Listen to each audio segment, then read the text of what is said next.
لله رب العالمين والعاقبة للمتقين والصلاة والسلام على سيد الأنبياء والمرسلين وآله وصحبه ومن تبعهم بإحسان إلى يوم الدين أما بعد. கண்ணியத்துக்குரிய எல்லாம் வல்ல அல்லாஹ்வின் நல்லடியார்களே, சகோதரர்களே, தாய்மார்களே, அல்லாஹ் சுப்ஹானஹு வ தஆலா குர்ஆனில் ஒரு சில செய்திகளை மீண்டும் மீண்டும் நமக்கு சொல்லி காட்டிக் கொண்டே இருக்கிறார். அவ்வாறு அல்லாஹ் சொல்லக்கூடிய அந்த செய்திகளில் ஒன்றுதான் வத்தகு யௌமன், ஒரு நாளை நீங்கள் பயந்து கொள்ளுங்கள் அப்படிங்கிற இந்த வார்த்தை குர்ஆனில் பல நூறு தடவைகள் வந்து வத்தகு யௌமன், ஒரு நாளை நீங்கள் பயந்து கொள்ளுங்கள் என்கிற இந்த வார்த்தை மீண்டும் மீண்டும் அல்லாஹ் சொல்லிக்கொண்டே இருக்கிறார். எந்த நாளை பயப்படுவது என்பதை பற்றி அல்லாஹ் விவரிக்கின்ற போது ஒவ்வொரு இடத்திலும் அல்லாஹ் அந்த நாளில் நடக்கவிருக்கக்கூடிய ஒரு சில செய்திகளோடு அல்லாஹ் சொல்லியிருக்காங்க. உதாரணத்துக்கு அல்லாஹ் சூரத் பக்ராவிலே சொல்கின்ற பொழுது வத்தகு யௌமன், ஒரு நாளை நீங்கள் பயந்து கொள்ளுங்கள். எப்பேற்பட்ட நாள்?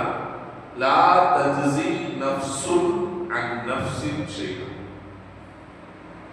எந்த ஒரு ஆத்மாவும் மற்றொரு ஆத்மாவிற்கு எந்த ஒன்றும் செய்துவிட முடியாது.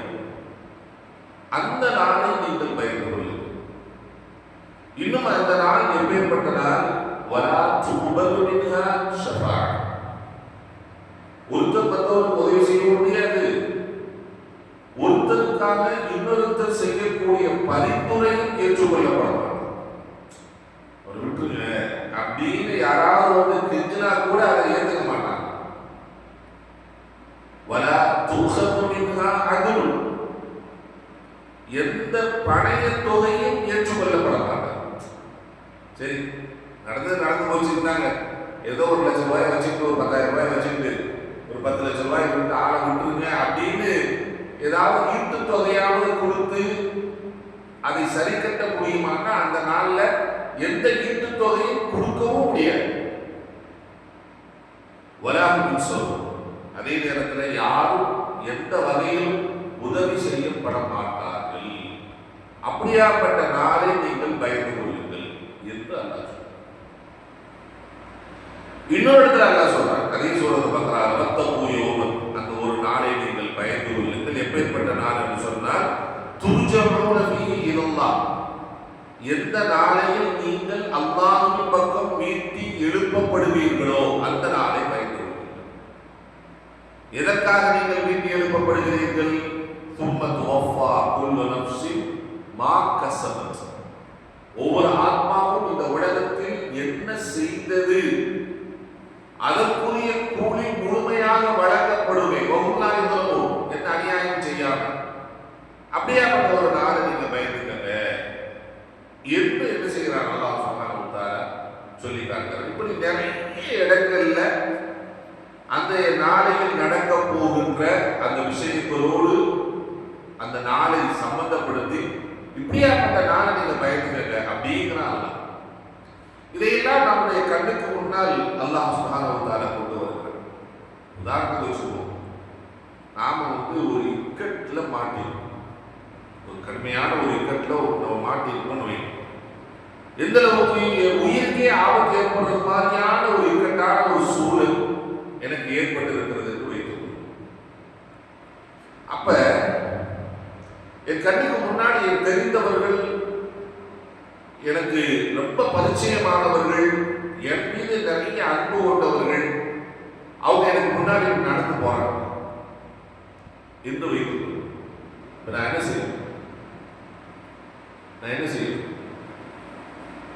செய்வேன்? கூப்பிடு, அத்தா இங்க வாங்கத்தா, இந்த ஆகி போச்சேந்தா, எப்படியாவது காப்பாத்துங்கத்தா, எப்படியாவது செய்யுங்கத்தா அப்படின்னு நம்ம சொல்லுவோமா இல்லை? இது இயல்புதான், இது மனுஷனுடைய இயல்புதான்.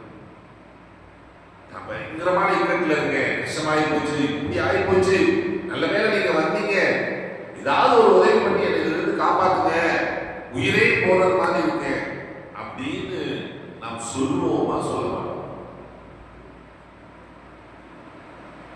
ஆனால் பார்த்தவர்கள் நம்முடைய அலறல் சத்தத்தை கேட்டு எதுவுமே செய்யாம போனாங்கன்னா என்னுடைய மனநிலைமை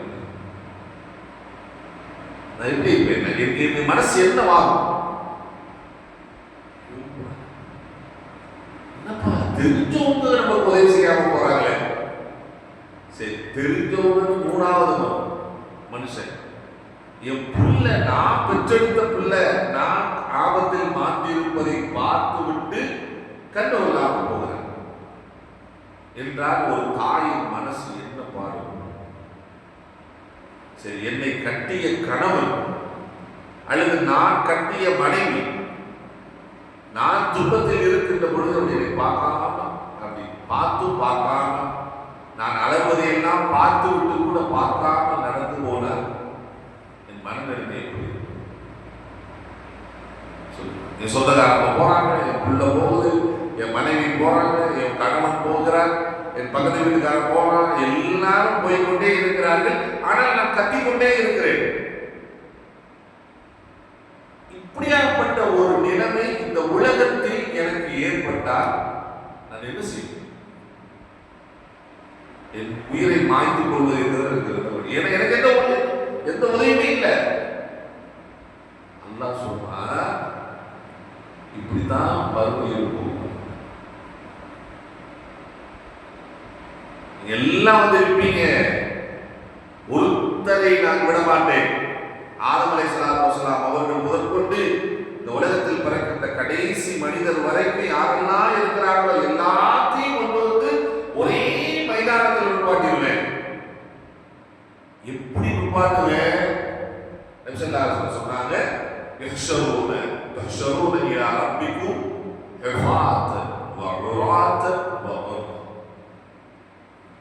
நிர்வாணமானவர்களாக, செருப்பற்றவர்களாக, சுன்னத் செய்யப்படாத நிலைமையில் நீங்கள் அல்லாஹ்வுக்கு முன்னால் நிப்பாட்டப்படுவீர்கள்.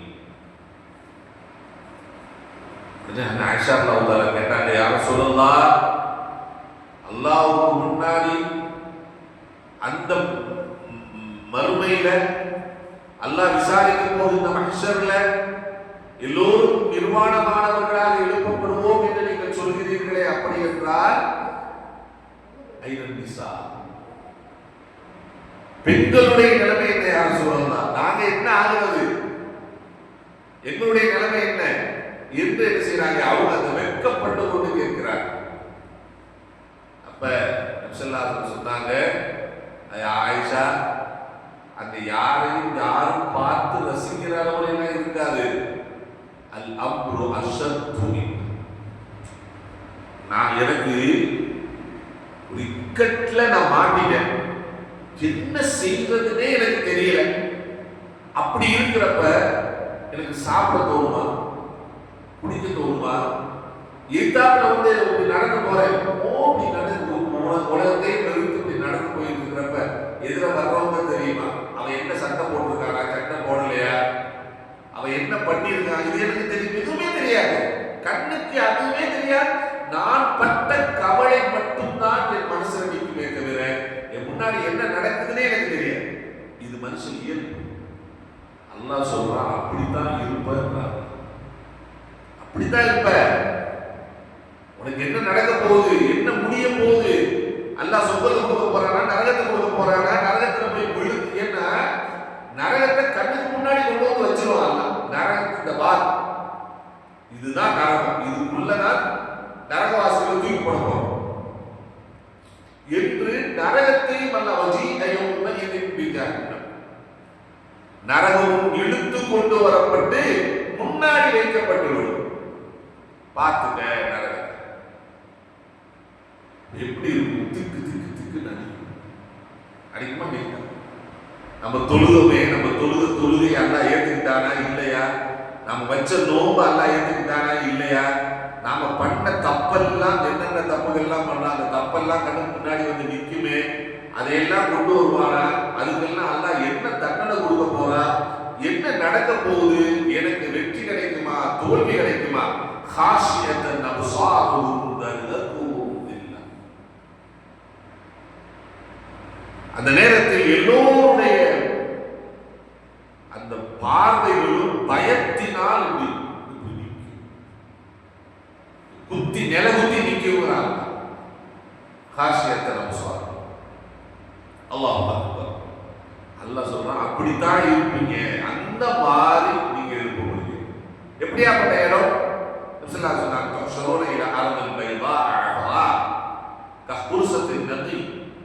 ஒரு வெண்மையான இடத்தில் எந்த மேடு பள்ளங்களும் இல்லாத ஒரே போன்ற கிரவுண்ட்ல வெண்மையான இடத்துல சூரியன் எல்லாம் ஒரு பணப்பர உயரத்துக்கு பக்கத்துல கொண்டு வந்து வச்சுட்டு நம்மளை கொண்டு வந்து கொடுப்பாங்க.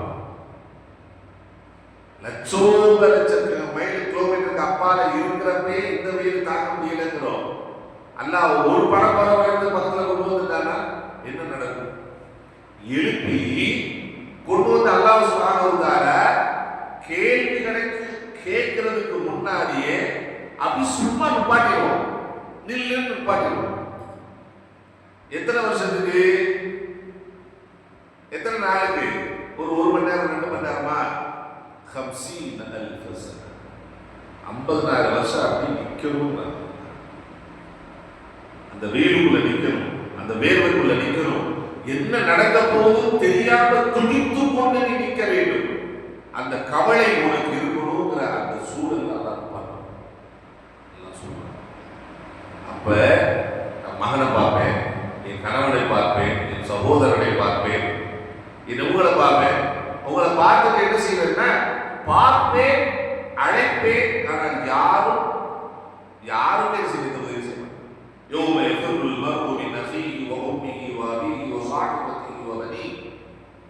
ஒவ்வொரு மனிதனும் தன் சகோதரன், தன் துணைவி, தன்னுடைய மகள், தன்னுடைய மகன், தன் சகோதரன், நண்பன், இவர்கள் எல்லோரையும் விட்டு விரட்டு ஓடுவார். ஏனென்றால்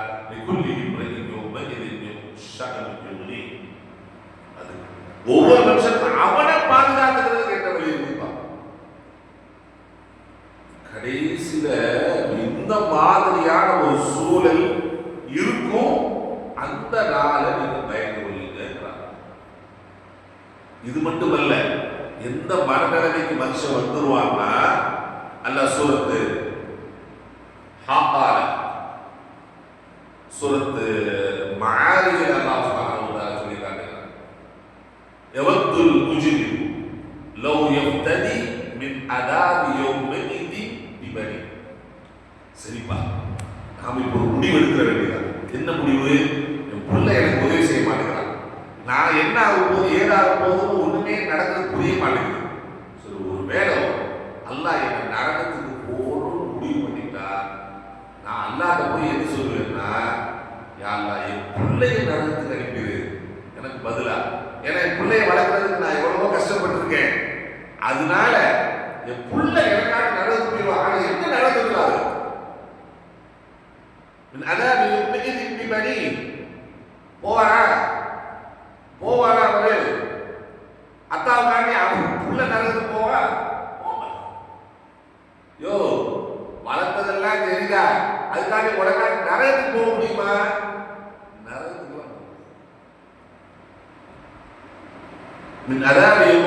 பணி வசாஹிபத்தி. சரி, ரொம்ப உலகத்துல வாழ்றப்ப அந்யோன்யமா கணவன் மனைவியாக அவ்வளவு நெருக்கமா வாழ்ந்தவர்கள் எனக்காக உங்களுக்காக உயிரையே கொடுப்பேன் அப்படின்னு 2 பேரும் சொல்லி வாழ்ந்த அந்த கணவன் மனைவிகள்ல மனைவிக்காக கணவன் நரகத்துக்கு போவாரா? கணவனுக்காக மனைவி நரகத்துக்கு போவாரா? அப்ப அவன் நினைப்பா, மகனை கொடுத்துட்டாவது, மனைவியை கொடுத்துட்டாவது, சகோதரனை கொடுத்துட்டாவது, நண்பனை கொடுத்து விட்டாவது, அல்லது உலகத்திற்கு எல்லாத்தையும் எப்படியாவது விலைக்கு வாங்கி அல்லாட்ட கொடுத்துட்டு யாரா எனக்கு பதிலா இவங்களை நரகத்துக்கு ஆரம்பிச்சு விட்டு என்னை நீ பாதுகாத்து விடு என்று அந்த நேரத்தில் பாவி யோசித்து கதறுவார் என்று சொல்றார். எவத்துல் முஜ்ரிமு லவ் யஃப்ததி மின் அதாபி யௌமிதி பிபனி வஸாஹிபதிஹி வஅஹி வவஸீலதிஹி அல்லதி துவி வமன் ஃபில் அர்தி ஜமீஅன் ثم ينجي. மொத்தமா எல்லாத்தையும் கொடுத்துட்டா நம்ம தப்பிச்சுவோம், ஏதாவது வழி இருக்கா என்று ஒரு பாவி யோசிப்பாங்க. அல்லாஹ் சுப்ஹானஹு வ தஆலா காட்டுகிறார். அந்த நாளில் பயம். யாரும் வரமாட்டாங்க, எல்லோரும் தனித்தனியாக நின்று யானப்சி யானப்சி, எனக்கு என்ன நடக்க போகுது, எனக்கு என்ன நடக்க போகிறது என்ற பயந்து கொண்டு துடித்து கொண்டு இருப்பார்களே, அந்த நாளை பயந்து கொள்ளுங்கள் என்று அல்லாஹ் சுப்ஹானஹு வ தஆலா சொல்லி காட்டுகிறார். அந்த நாளில் என்னெல்லாம் நடக்கும் என்பதையும் அல்லாஹ் சுப்ஹானஹு வ தஆலா நமக்கு சொல்லி காட்டி இருக்கிறார். அந்த விஷயங்களை இன்ஷா அல்லாஹ் உங்களுக்கு நாம் தொடராக சொல்லுவோம். இது தொடர்கதை அல்ல. ஒரு நாள் நாம் விரும்புகிறோமோ இல்லையோ இந்த நாளை நாம் சந்தித்துத்தான் ஆக வேண்டும். அவ்வளவுதான். அது அது அல்லாஹ்வால் முடிவு செய்யப்பட்டு விட்டது. நாம் விரும்புகிறோம் விரும்பல, அந்த நாளில் போய் சந்திக்கணும், இந்த இடத்தை பார்க்கணும், அந்த இடத்துல நம்ம நின்னாகணும், அந்த இடத்தில் என்னென்ன கவலைகள் இருக்கிற அத்தனை கவலைகளும் நமக்கு வரும். நான் யானப்சி யானப்சி என்று துடிக்க போவது உண்மை.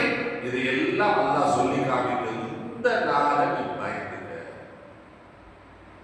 அந்த நாள்ல உனக்கு யார் உதவி செய்வா தெரியுமா? அந்த உதவி செய்யக்கூடியவன் நமக்கு முக்கியமா இல்லையா? அதையும் அல்லாஹ் சொல்லி காமிக்கிறார். அது யாரு நமக்கு உதவி செய்வார்கள் என்பதை பற்றிய விஷயத்தை நாம் சொல்லி காமிப்போம். அல்லாஹ் சுப்ஹானஹு வ தஆலா அல்லாஹ் நம்மை எச்சரிக்கக்கூடிய அந்த நாளை விட்டு பயந்து அந்த நாளுக்காக அமல் செய்யக்கூடிய நல்ல மக்களாக அல்லாஹ்